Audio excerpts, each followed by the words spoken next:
Pemerintah daerah Kabupaten Serang menggelar rapat koordinasi untuk merumuskan laju pertumbuhan ekonomi. Dalam rapat tersebut terungkap bahwa pemerintah menargetkan laju pertumbuhan ekonomi tahun 2026 di angka 5,6 hingga 6% atau lebih rendah dari nasional yang mencapai angka 8%. Laju pertumbuhan ekonomi tersebut dianggap realistis lantaran pertumbuhan ekonomi di Kabupaten Serang saat ini hanya menyentuh di angka 4,8%.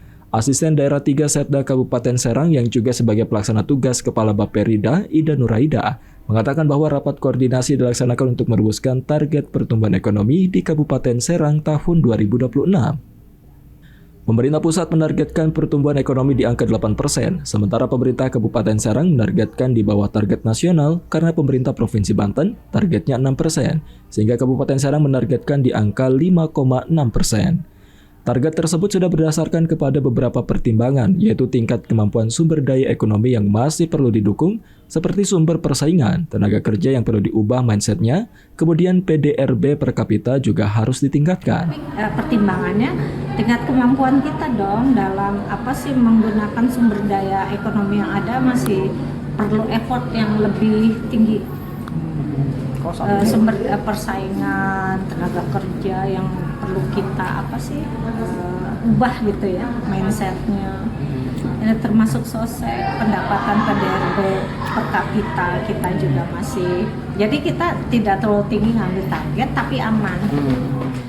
Sementara itu, Wakil Bupati Serang Najib Hamas mengatakan untuk meningkatkan pertumbuhan ekonomi, perlu adanya kolaborasi dari semua pihak, mulai dari pengusaha, pemerintah, dan pelaku UMKM, sehingga diharapkan ekosistem ekonomi Kabupaten Serang bisa meningkat.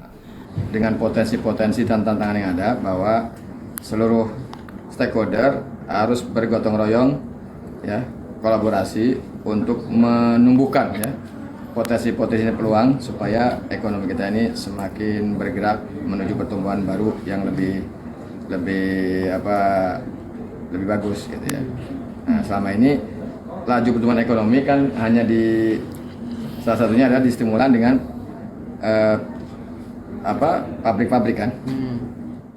Najib menyampaikan pihaknya berharap pertumbuhan ekonomi bukan sekedar angka namun bisa berdampak kepada kesejahteraan masyarakat. Rio Anggara, jurnalis Banten TV dari Serang, memberitakan.